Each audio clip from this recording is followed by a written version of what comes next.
Welcome to the You Can Man podcast, episode 80. I'm Josh. I'm Tim. And I'm Dave. And on this week's episode, you shouldn't have to wait for hot water.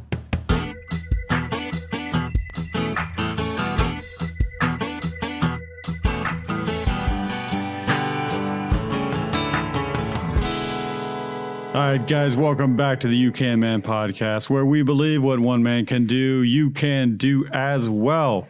With a little help from your friends and the proper know-how, we're going to be talking about hot water and how you shouldn't wait for it. We've all got that one sink in the house where you got to leave the thing on for like 10 minutes before the thing gets hot and you're wasting all that water.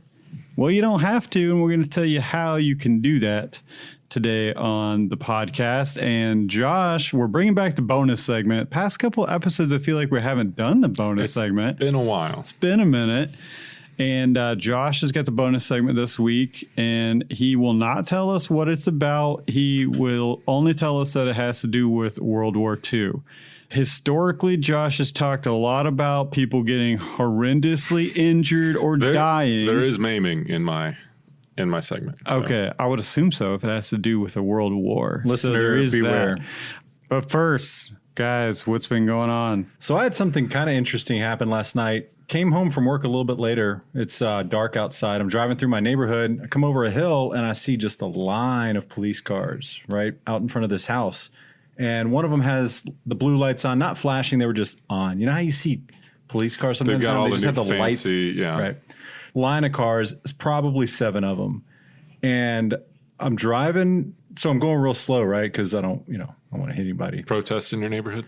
No protests. There's 2 women fully masked up in the middle of the road, hugging each other and crying, full embrace. Oh, okay. I have a friend that would call it a hug with hips, right? So they're just hip to hip, hugging a late hour of the night with masks on and crying. And police everywhere. Police everywhere. Doesn't sound good. No, and this is a quiet, sleepy little neighborhood. And so I'm about to pass all the cars. I see a police officer walking up the road. He's in the middle of the road, too. He's walking toward my car. I can tell he wants to talk. Right. So I stop. You floor it. Get I was like, yeah. So he comes up to the window, roll the window down. I said, "Hello, officer. How can I help you?" Not really. He said, "Where are you going?" I was like, "Well, I'm going home." He said, "Where do you live?" I was like, I just point. You point in the general direction. I was like, right over there, a couple streets over. He's like, "What's your address?" It's like, "Geez, man." And so I told him. He's like, and it was almost like he believed me then. He was like, "Okay, go ahead." And I was like, "All right, man." And he did not. Thought you were involved in this. Yeah, I was like, "Look, dude. I mean, I had my story prepared." But anyway, so yeah, I was obviously super intrigued. I failed to mention one key point. The house that all these cars were in front of was taped off with like caution tape. And whenever you see that, you obviously know that something bad went down. And that's all I got. So I didn't want to ask the cop about it because he clearly was not interested in my questions, right? And so he's the one asking the questions. He was not going to be having any questions from me, your favorite You Can Man host. And so I just rolled on out. So then I, get on Nextdoor, which I had never been on that website before. But I got on it last night and I realized why I didn't ever want to get on it. We still need to do that show on Nextdoor. So many questions. Yeah, Dave texted me last night and he's like, "What is going on in my neighborhood?" And I was like, "Oh, let me hop on Nextdoor." I think I came away with less information, according to the thread. Like somebody mentioned there was police activity.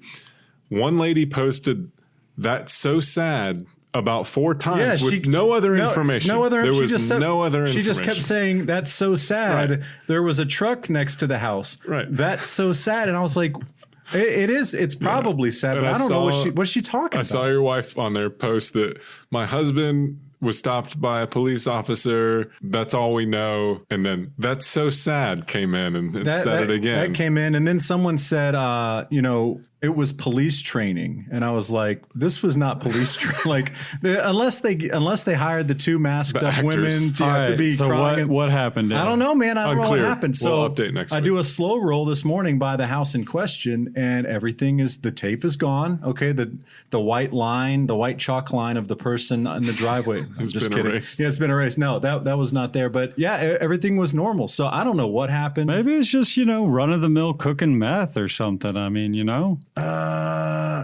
I don't. It didn't have that. It didn't have that feeling. Like, I don't know. We'll follow up on the saga. For sure. Yeah, I'll be knocking on some doors. Okay. Trying to find out. Well, since our last episode on grilling, any of you guys been shopping for some grills? Because I have. Oh, yeah? No, Yeah. I do have a correction. I said that I own a Weber grill. I do not own a Weber grill. I thought I did. Went home after we recorded, checked it. Wrong. Charbroil. Oh, okay. Well, he said that one was a good Yeah, one. so that's as like well. the second tier, right? Yeah, but I've been looking at Weber grills, and I'm going to get a natural gas grill. Look at I mean, you. I say I'm going to get it. So you can I don't know. hardwire it? Yeah, I left myself a tap, if you will, to put a natural gas grill on my back patio. That's thinking ahead. I want to do that. Oh yeah, so been looking at those. It's gonna cost me a good bit though. The ones I'm looking at, they're like $1,000. If you're going to be dropping like $800 to get into a Weber, 600 minimum. So if I can keep that thing for like 15 years, I'm all right with it. Get a nice cover. I think you'll be good. Okay. Yeah, I've got an update on the Ford truck, the 72 F100. Last time I mentioned, I think it was running poorly, and the guys on the internet said fuel pump. Right. Change the fuel pump, runs like a champ. Whoa. So Nice. that's my How about update. that? Easy. Okay, good deal. All right, let's go ahead and get into the topic today. So, hot water, your fixture that is furthest away, generally, from your water heater, typically takes the longest, obviously, to get hot water. All those gallons of water that you're wasting when you open that tap, you don't have to. Now, Well, you said it's obvious why, because it's so far away, but I think we need to explain to this listeners is the true. reason that it takes so long to get hot water to your upstairs bathroom. Josh, So let me give some credit here because one of my brothers, and I have 4, submitted a question, Jacob, submitted a question last week or 2 weeks ago On the AMA. for the Ask Us Anything. His question was, why does it take so long for my sink faucet to get warm? He has to run it for minutes to get hot water out of it. So his house is set up in a way that is basically the furthest fixture from his water heater. So we're going to talk about how to address that pretty much on the cheap too. there's several factors, obviously. The distance is probably the greatest factor there because you essentially have all of that cold water that is sitting in the actual pipe from the water heater to the fixture. So you've got to evacuate all of that cold water, if you will. And then also, the longer the run, the more the ambient temperature is going to affect it. And if it's running through a crawl space, especially, and it's colder in the wintertime, that will affect it as well. Another thing in these new fixtures, right? So these low flow or high efficiency fixtures, you got to think about it. And if you have a larger pipe, the amount of cold water that's in that pipe has to come out first, right? Because the hot water's behind it. And these low flow fixtures, you get less flow coming out of the tap or the faucet or the shower head or whatever. And so it just takes a long time. Right. And then one last factor could actually be your water heater may be too old. There may be sediment buildup. It may be malfunctioning somehow. So that's probably the most expensive factor, Right. but least likely. So start there. Yeah. Now you would obviously be noticing a drop in your hot water with a fixture closer to the water heater, if that was the case. And if your showers are going away quickly, like the hot water in your showers aren't lasting long, those are all signs of a failing water heater. Yeah. So years ago, I just thought, well, that's just what you got to do. I mean, you just got to run the water for a while because, it's got to take a minute for the hot water to get there. And I was watching this old house several years back, and they talked about a recirculation pump. Nice. And I'm like, whoa, never heard of that. And then I was like, is that just like a northern thing? And it's not. Because there's a lot of that on this old house. There's a lot of things where, I mean, I'll watch Homes on Homes, who's in Canada. And when they're building stuff, you got problems. I'm like, wow, there. I'm glad I don't live there because like he's talking about, you have to dig 10 feet down if you're putting in a deck. Right. Now we're going to spend most of the time talking about this recirculation pump, but before that, you might be able to solve your problem simply by insulating your pipes. Mm-hmm. Now, I guess that's really only going to help to a degree because it's only going to retain the heat that maybe you had just used the fixture earlier and evacuated the cold line, and then maybe it's kind of keeping what's in there warmer. It depends. I mean, it could be seasonal. Like if you're on a crawl space and you're uninsulated, then yes, in the winter, like you're going to have super cold water, and your pipes are going to stay cold. So insulation may help that during the transitional period. But if you're kind of using it off and on during the day, then yeah, maybe it would keep that water a little warmer that's sitting in that pipe. But if it's like, you're turning it on for the first time in the morning, the insulation is not really going to help you. Has come back to... Yeah, it's going to help out. It's not going to change your life though. Yeah, it's not.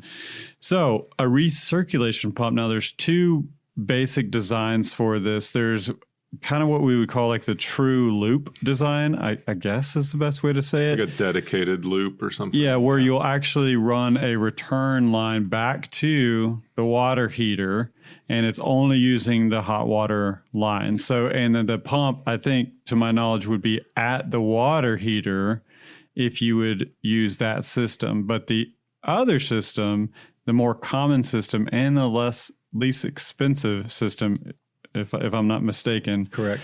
And a lot easier to install, is using the cold water line as your return. So that's what's creating the loop. Yeah, so let's talk about this real quick. We mentioned before that the hot water that you don't use, it stays in the pipe and it cools down, right? And so that's the water that is coming out of your faucet a day later that's cold. With a recirculation pump, it takes that water before it gets cold and it returns it back to the water heater. Okay, so you're putting that hot water back into the water heater, and that water's never going to get cold, right? And so what Tim is talking about is a recirculation pump, the expensive kind. You install a new pipe that's dedicated to bring that water back. Okay, the little bit cheaper version, or maybe even a lot cheaper version, uses the existing pipes to bring the water back and forth. Right, and then the pump would be right at your fixture, if I'm not mistaken. No, well, actually, I think that system can have the pump at the water heater. I think it can almost go anywhere on the system because I think, well, for sure, you're going to have that that crossover piece. It's basically bridging the hot to the cold. Mm-hmm. And yeah, I remember thinking about this when I first heard about it. I was like, where is that water going? And Dave's right; it's dumping back into the water heater. Yep, right? Because the water heater is pulling the cold water supply into itself. Exactly. So, you've got a cold water line running into the water heater, obviously. And so that's where it's going. Now, these systems have sensors on them to where when they sense that the pipe itself, or the water running in the pipe, they'll sense the pipe, it has reached temperature, it's going to shut off the pump.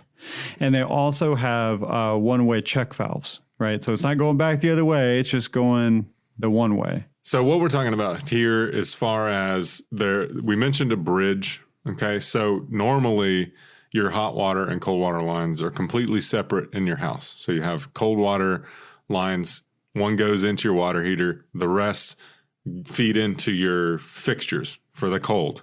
OK, then you have a hot water line coming out of the water heater that feeds all of the hot fixtures. Okay, so for this pump to work, we have to make a connection between those two systems.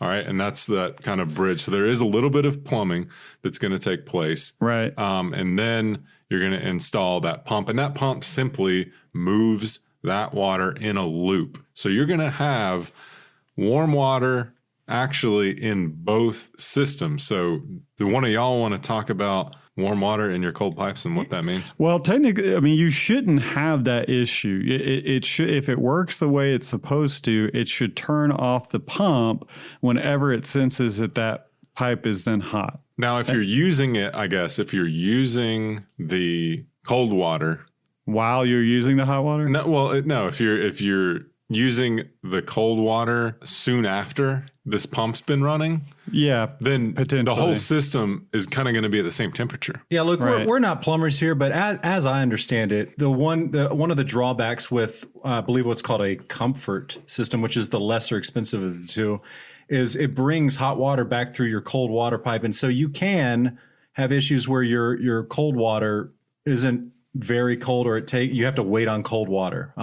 Tim mentioned a sensor that cuts the pump on and off, and so I believe that can cut down on that issue. But it is still an issue that you may run into. Yeah, you might not get that if you're used to like the ice cold water out of the cold tap. You may not have that, but if you don't even drink tap water, then maybe it's not a non-issue for you. In the winter on a cross base, that water is ice cold. Yeah, right? You can take a cold shower. It's cold, in the winter, it is cold. Yeah, this we're trying to describe over a podcast. You really need to look at a diagram. Once you look at YouTube video, it's so easy. Once you look at a video of it done or a diagram, you'll be like, oh, okay. In the plumbing that is required under the sink is not a big deal. You just use the standard supply lines that you would be going to your faucet. So this is definitely a DIY. This is job. Screw in. We're not having to solder pipes. No, right. You shouldn't have to. No. Right. Okay, so let's talk a little bit about cost. To solve most of your problems, like if your big concern is that you're just pouring gallons of good water down the drain while you wait on hot water, the comfort type system, the lower entry model, that's total DIY is $200 at Home Depot. There's a pump at Home Depot. It's $200, gets great reviews, and that is going to solve your problem. And like the reviews literally say it's almost instant hot water, almost all of them. So people are very satisfied with that. Yeah, and another thing we should definitely mention too, there are systems where you can get like an electric instant hot water, like a mini tankless water heater that you would actually put on demand, on the actual fixture, and it would go up underneath the sink. We didn't research that quite as much because we felt like the recirculation pumps are going to solve most people's problems to where they wouldn't need the tankless right there at the fixture, but that is an option. Like you can definitely do that. Yep. So lots of options out there. Depends on how much money you want to spend, but for $200, Jacob, you can solve that problem, man. Yeah. And what's cool too is it solves it for the house. It's not just that one fixture. It's circulating. If you're passing by other fixtures, then you solve hot water at every fixture. Yeah, which you would be because you've only got the one main line coming out of the water heater, right? So you should be good to go. You should be good to go. All right. Okay, we're going to take a quick break, guys. And when we get back, Josh has the bonus segment.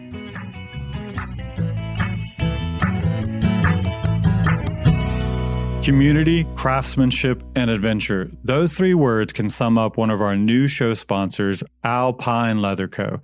They make handcrafted leather goods right here in the foothills of the North Georgia mountains. Now, you guys who are longtime listeners may have heard us talk about the term handcrafted and how it's just kind of tossed around by a lot of companies and doesn't really mean a whole lot. Not so with Alpine Leather Co. In fact, I've been to their shop and watched Nate, one of the owners, make something right in front of my eyes. Handcrafted for sure. So if you like high quality, built to last leather goods, then go to their website and check out the amazing products that they're creating at alpineleather.co. And for being a You Can Man listener, we've even got a special promo code for you guys, which will give you 10% off at checkout. Just use the code, no spaces, You Can Man at checkout. And while you're at it, check out their Instagram at Alpine Leather Co.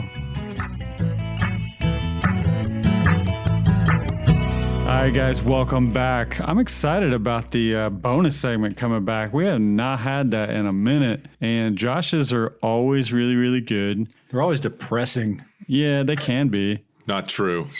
And, I am due for like another like old man one, of just like American chestnut. Yeah.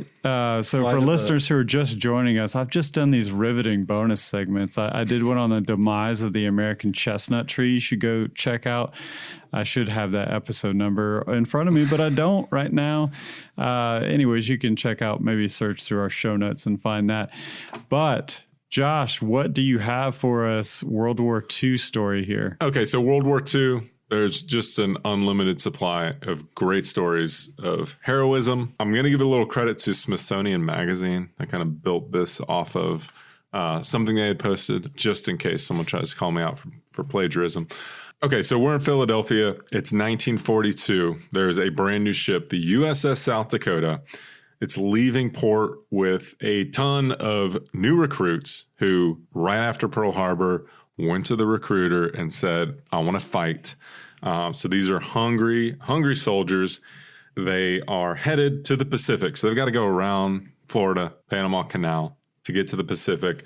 One historian said specifically of this ship that no ship had been more eager to enter the fight in the Pacific. So for whatever reason, like this ship was known for being kind of hungry for war. Their captain, Thomas Gatch, had a very obvious grudge against the Japanese. He was very outspoken.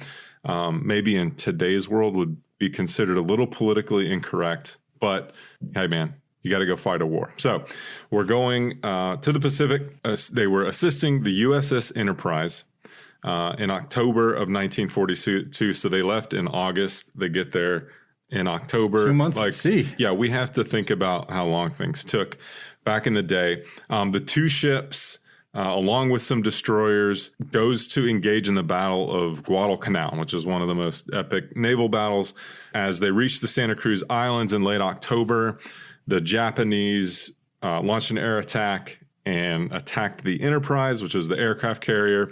The USS Hornet was torpedoed and sank off the coast of Santa Cruz. But the South Dakota managed to get the Enterprise, even though it had been damaged, to safety, and had destroyed 26 enemy planes during that battle. So at one point during this battle, Captain Gatch is standing up on the deck or wherever the captain stands, and he watched as a 500-pound bomb hits the main gun turret on his ship. Massive explosion, 50 men injured, including the skipper himself. One was killed. After that explosion, word got around that the captain had been knocked unconscious, so a bunch of men rushed to his aid. His jugular vein had been severed. Ligaments in his arm had suffered permanent damage. And a lot of guys were like, why didn't he get down? Like he was just standing there. He saw the bomb coming in. He stood up. His quote after his men was asking that, he said, I consider it beneath the dignity of a captain of an American battleship to flop on the floor for a Japanese bomb. You're either really proud to have him as a captain or like really scared, right? Because that guy, he ain't backing down for nothing. Yeah, he doesn't care. He is getting his war on. Yeah, he's like, let's do this. Yeah, man. so the young crew, I mean, they're still out in battle. Like this is obviously mid-battle here. The young crew continue to fire at anything in the air, including their own American bombers. So there was just so much chaos going on. These bombers were low on fuel and trying to come in super low to land on the Enterprise. And so the South Dakota was getting a reputation for being a little wild-eyed and quick to shoot.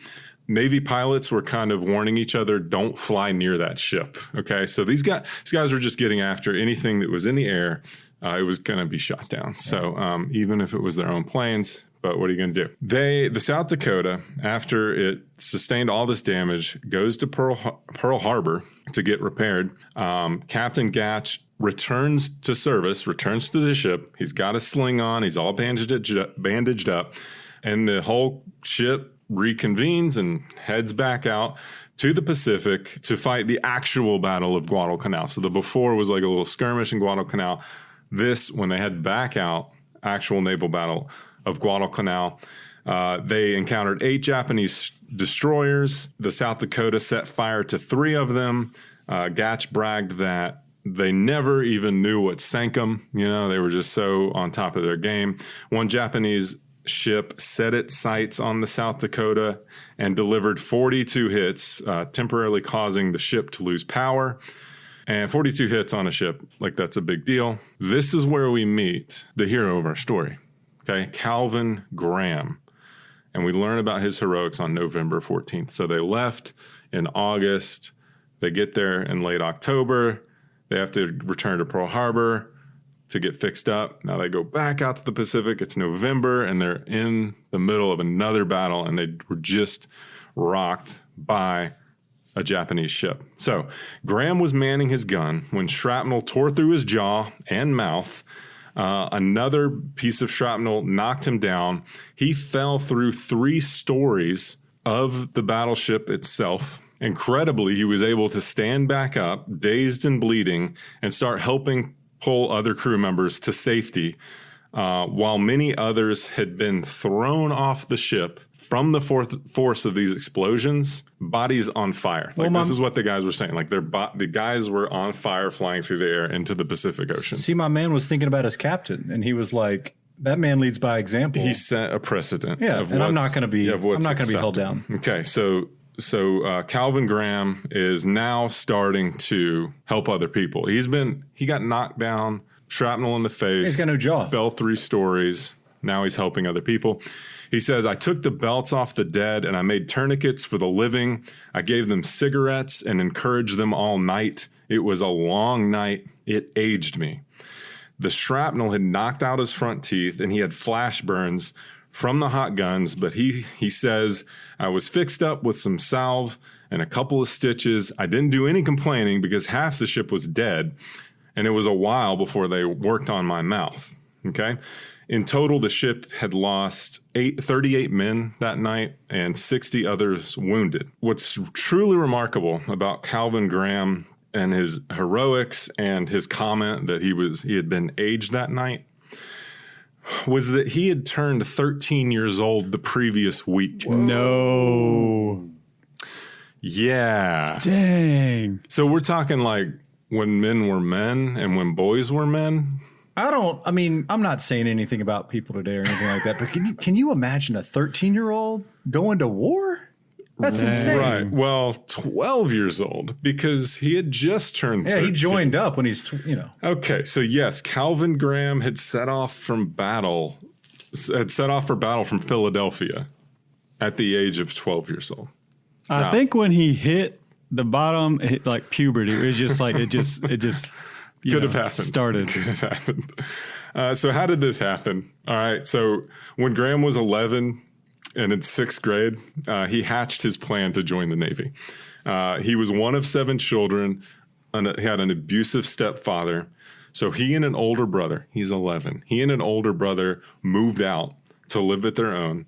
He supported himself selling newspapers and delivering telegrams on the weekends and before and after school. Even though he had moved out, his mom would still occasionally visit, sometimes just to sign his report cards at the end of the semester.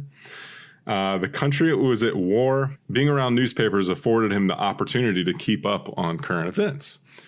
So this is where he was like, hey, this is something that interests me. He says, I didn't like Hitler to start with, he told a reporter. In those days, you could join up at 16 with your parents' consent, but they preferred 17.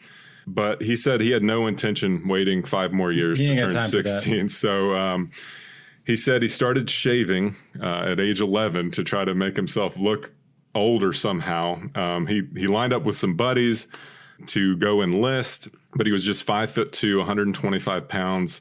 He wore his older brother's clothes and a fedora, and he practiced talking in a deep voice. But he knew that an enlistment officer may not spot the forged signature, but a dentist, you had to go through the medical. He said a dentist would just look at his teeth and be able to tell how old he was. So he said the dentist did push back, but the dentist finally, the kid just insisted that he was old enough. And the dentist was just like, all right, you're 17.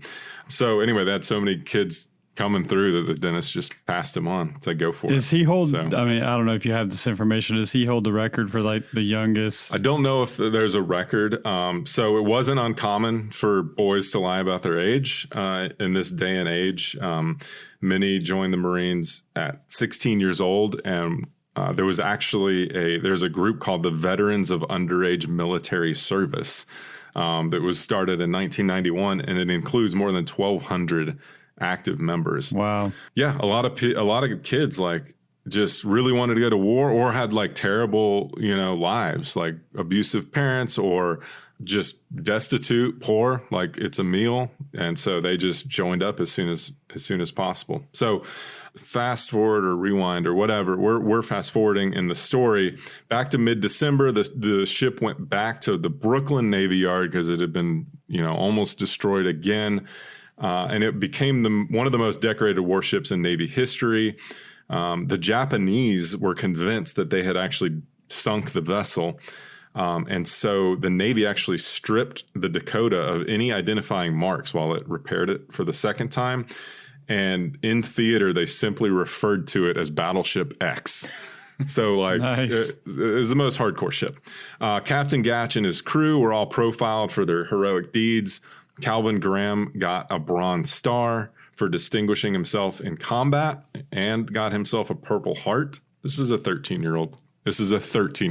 Okay. Now, problem is he couldn't bask in the glory with his fellow crewmen while their ship was being repaired because his mother, reportedly having recognized her son in newsreel footage, wrote the Navy and revealed the gunner's true age. Come on, Mom. Jeez. So they're back in Brooklyn. The ship's getting repaired. They are being treated like heroes, right? And she's calling the Navy like, I saw my son on TV in the movie films, and he's only 13, guys.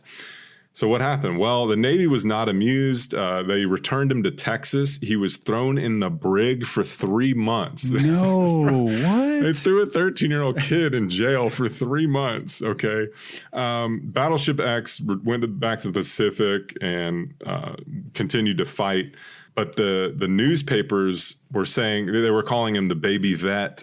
And his sister was complaining to the newspapers and to the Navy that he was in jail, basically. The Navy ordered his medals be stripped for lying about his age, revoked his disability benefits. He was basically let out of jail with like a couple dollars in his pocket, no honorable discharge, no benefits. Okay, so basically, I'm not going to go through it. He had a really hard life after this. He became a welder. He got married at age 14 because, he'd been around the block a few times. At 17, he was divorced and re-enlisted to go into the Marines at 17. So he's going to do his second tour at 17 with the Marines this time. But he broke his back in a fall. Of course he did. At his job at the pier. Anyway, long story short, he wasn't awarded his benefits back until the Jimmy Carter administration.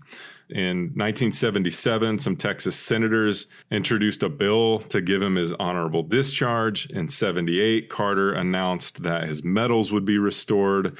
10 years later, there was actually a TV movie about him, and he was played by Ricky Schroeder. So in 88, after the movie came out, Ronald Reagan signed legislation to give him his full disability benefits and back pay for his disability benefits. A crazy, unbelievable story. His Purple Heart wasn't fully reinstated until after his death in 1994. Anyway, at age 12, he served his country, got a Purple Heart at 13, Bronze Star at 13. Incredible. Yeah. We could all be a little more like Cal. Yeah. That man was born with some fire in his gut. Yeah, we can all be a little harder on our kids, too. That's the lesson I got out of it. Okay. Dang, great story. Amazing. Good. All right, Josh coming back with the bonus segment. Digging it. All right, guys, that's going to do it for this week's show. If you have any questions about what we talked about, please feel free to leave us a comment on our Facebook group page. And be kind to leave us a review wherever you listen to podcasts. Tell a friend about the podcast as well, and we will catch you guys next time.